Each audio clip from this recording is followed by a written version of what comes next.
All right, y'all. Welcome to the Abel Speaks podcast. As always, super excited for what will be a series of episodes rooted in one conversation with Dr. Kevin McGee, who's a maternal fetal medicine specialist in the Dallas-Fort Worth area. And so lots of questions, lots of sound bites that we're excited to share with you. We're going to stay on brand and keep it short and concise.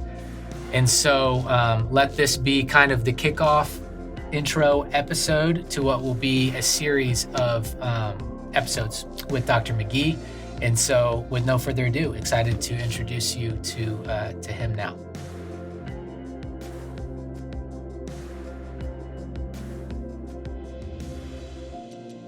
All right, everybody, welcome back. We've switched it up a little bit in here. We have a very special guest that we're excited to introduce to you. And so we'll talk a little bit about how we know this man and where our history overlaps. But this is Dr. Kevin McGee. He is a maternal fetal medicine specialist, also known as an MFM. And so real quickly for the layman's people at home, what is an MFM? What is your niche in the medical field? So maternal fetal medicine is a subspecialty of OB. So if you can think about normal OB and then anything different within OB, that's maternal fetal. So you train as an obstetrician, then you go do 3 years more. And most people know us from ultrasound and detection of birth defects, and lately treatment of those birth defects. It's all over the place now about fetal surgery. Yeah, so to back up a little bit, the first MFM that we saw, he said, hey, I'm 99% sure your son has trisomy 18. You guys can just terminate the pregnancy and try again for a better one, was the soundbite. And so we found a new MFM or looked for one. And about a week later, we were in your office and walked in, and didn't know what to expect and probably were a little guarded. And this was 9 years ago, by the way. Yeah, this was 9 years ago. I think I might have had more hair. You had less gray hair. And Kelly looks exactly the same. She's exactly the same. So there's that. I have less hair now, too. Mine was longer. But yeah, so, we walked into your office, and the interesting thing is the diagnosis didn't change. The likely outcome of that diagnosis and the road that we were, going to be walking down wasn't changing, but the way that you interacted with us was a totally different experience and really shaped the trajectory of our journey with Abel. And a lot of the things that you said were just humanizing him and recognizing that he was alive that day. I think you said that, he's alive today, and that's worth celebrating, or words that you said to us, and are just sound bites in my head that will never go away.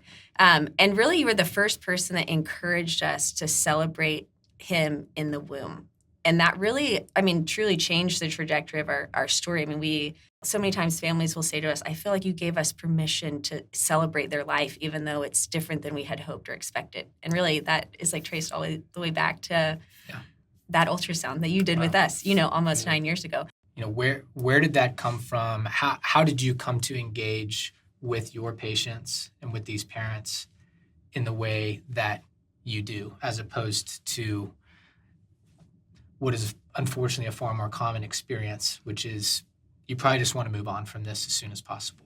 Usually you get birth, happy family, 80 years with someone. Mm-hmm. Rarely do you get birth and then 8 minutes with someone. And so you have to learn how to put all that life and enjoyment in that space. And so I think a lot of us don't want to deal with that emotionally, but some of us are emotional creatures. Here's one.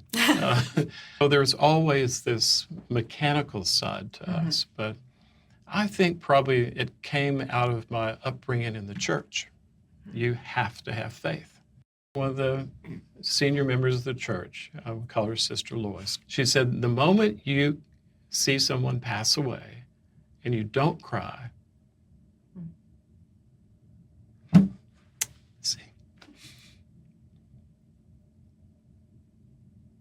she said, stay there till you do. Don't be afraid of death, but don't be cold to it. So if you really want to know, that's part of it. So walk up to it, but don't get so accustomed to death that you don't realize Mm-hmm. how it impacts people. Mm-hmm. Yeah. So And there's tension in that, right? Because it's like, always. I mean, Mhm. even for us, you know, I think having walked with over 400 families at this point, it's, 400. it is, Wow. and it being our job, you know, and I mean, it's a Yeah. part of our own story, obviously, but there is the day to day also. And so I do think we talk about that a lot too, of like, we're not obviously medical providers, but I can empathize because it is, there are days where it's like, well, I still have to get up and do my job and my kids didn't sleep and we have to go do this thing. And, you know, and then there's a family who's saying, hey, we just found out our baby doesn't have a heartbeat. Or, you know, they're like, hey, the baby's not doing very well, so we're going to go induce right now or have a C-section or, you know, and then, you know, we might hear the next day, hey, we got 2 hours with them or 3 hours with them.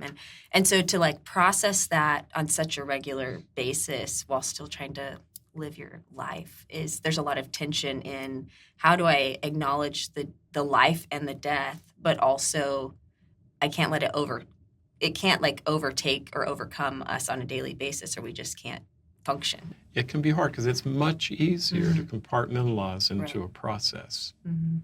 It's much more difficult to Yes. walk the life that you have with 400 people and put that process into a personality, Mm-hmm.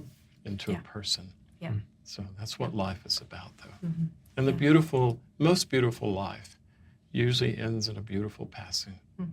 But I think the way I cope with that is to realize that we're in the moment. You have a child with you. Let's enjoy Abel. Mm. And so let's see him move. Let me do my thing in the background. You're not going to know I'm checking him out. But for the most part, I want you to enjoy your child Mm-hmm. while you have him. You know, Daniel, give me your finger. Mm. Play with Abel. Yeah. Totally remember that. Play with him. Totally remember that. One soundbite I remember as well is you saying, hey, you have to leave room for hope. Mhm. Like even if there's Right. irreversible chromosomal abnormalities at play, there's a massive difference between 8 minutes, 8 days, Yeah. 8 weeks, 8 months. And we see kids with these different diagnoses defy odds. But that was really helpful for us for what felt like these really definitive dooming words of just incompatible with life. Everybody's telling us about this eclipse thing. It was beautiful. I went out and saw it. Yeah, everything went dark. No, it didn't.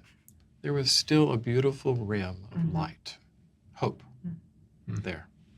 And so why do you feel like for most providers or most MFMs, why don't they take the same approach and have the same perspective you have more times than not? That's a really good question. I don't know that there's a single answer because each person is so unique. I think a lot of what you see from the physicians, and let me back up. I do not like going to see doctors. I don't. Those guys are the worst. I look in the mirror and I say, why? But I think a lot of it has to do, and it's in a good sense what they're doing. I think they are trying their best to protect you from pain, physical harm, all these things. So many physicians do this to prevent you from being harmed without thinking about maybe the value of seeing that child alive. Anecdotally, as you've seen, I'm sure, returning parents come back in future pregnancies, do you see a difference between the parents who chose to see it through and those who did not? Absolutely. I can think of, in the past few months, I can think of 3 people, and I think 1 or 2 of them went through Abel Speaks. Okay. And so when they come back, if they've been through you all and your help, they come back, there's still some trepidation as they cross the threshold into that same room. All 3 of them were offered a different room.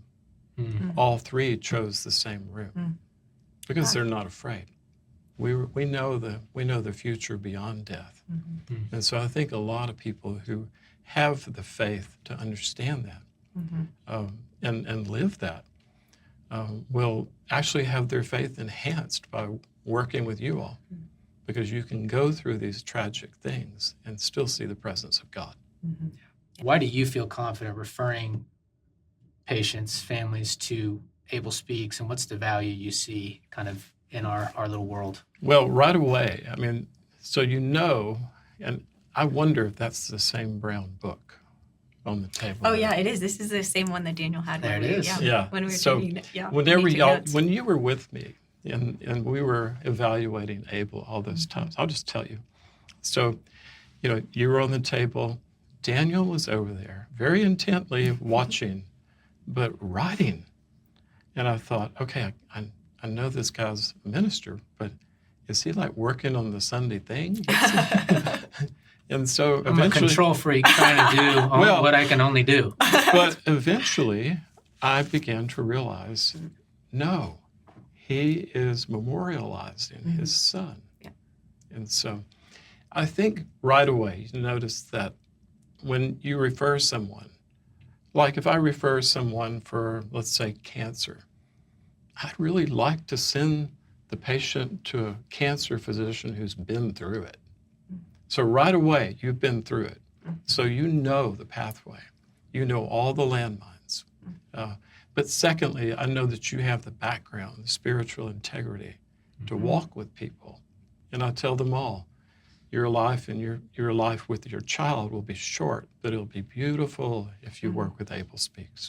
I know that you are literally going to do a surgery in like 20 minutes. So you're the man for coming and dropping in. No, it's an honor. I think it's really important, too, to realize as I full circle in that brown book, that you were not just memorializing, you were creating, both of you. And to see the passion, compassion, the love is amazing.